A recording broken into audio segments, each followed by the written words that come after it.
We all have access to the same tools that the elites use to stay on top of the game, and this one's cheap, probably even free.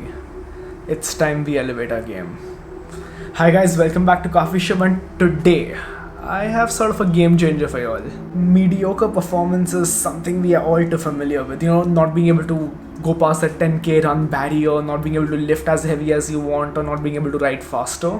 We have all been stuck at that bump, that plateau we just can't get over. But that can change. Using certain tools and techniques, we can quite simply get past that barrier. Today, we're gonna talk about one such technique: myofascial release using a foam roller.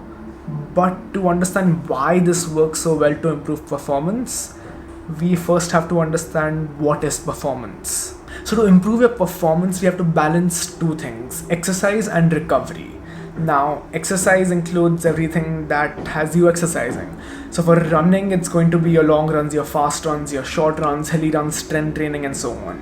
But exercise is the easier part to improve performance because it does not last as long and is more interesting. However, what matters a lot more is what you do when you're not exercising, what you do with the rest 98% of your time, what you do to recover.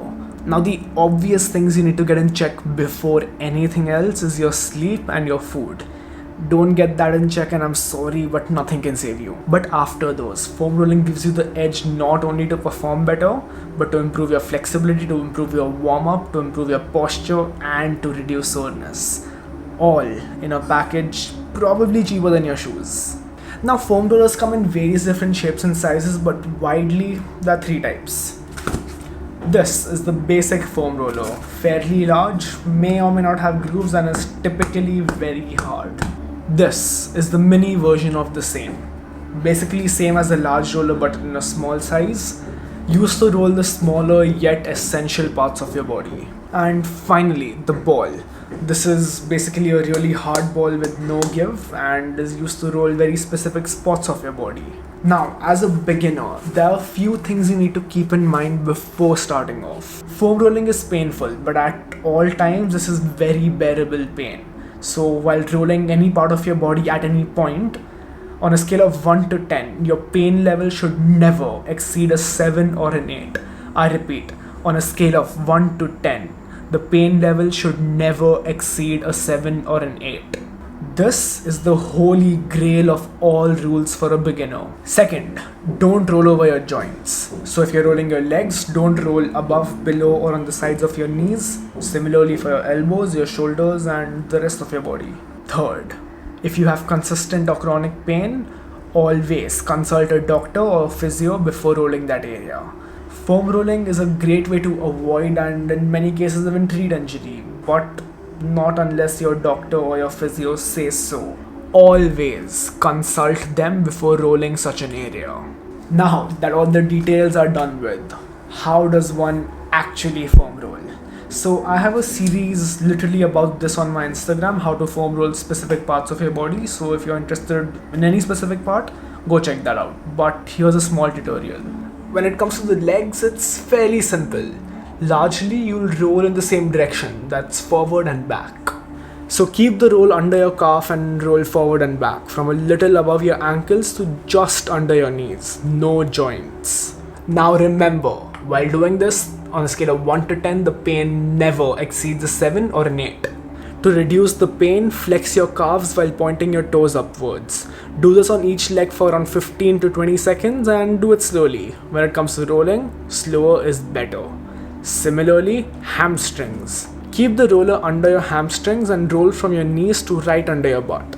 If you find this too easy, you can add weights using your other leg or get someone to push down on your thigh. A common question: which foam roller should I buy? Now this pretty much depends on your budget. You find foam rollers out there for as cheap as 300 rupees or some fancy foam rolling contraptions for 10 to 20,000 rupees. You can also very successfully roll for free using household item. Here's what I suggest. Avoid going for the cheapest rollers because they will not last as long and will deform quite quickly. You can save money buying them, but you will just have to replace them very often. Also, Don't go for the very expensive ones because they typically have very minimal benefits or very specific benefits, or are usually just filled with gimmicks. The range between 1 and 5,000. That is the sweet spot. Now, depending on the brand, you can get just the basic roller or a set of basic rollers. I personally use Black Roll, in which I have my foam rolling certification. These are some of the best rollers you can buy.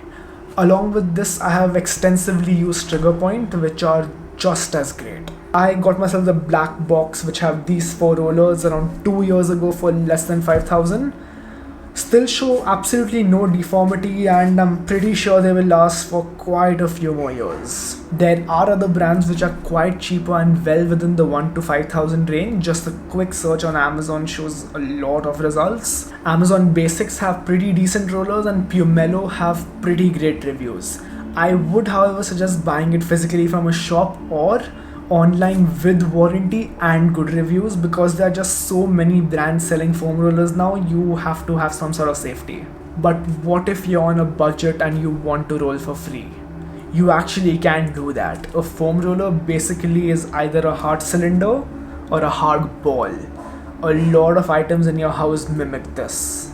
A balloon, a metal bottle. I don't have one, but a hard cricket ball or a can of Coke. They all can be used very successfully to roll yourself. So if you don't want to invest in a roller and still want to start off rolling, you very well can do so. Just use them in the same manner as a regular roller, follow the basic guidelines I gave you, and you should be good to go. Disclaimer: I have introduced you to a new method of recovery, given you a tool and told you how to start off. But like any other tool, you have to be wise about how you use it. If used well, it is one of the best methods to improve performance for a price which is pretty much impossible to beat.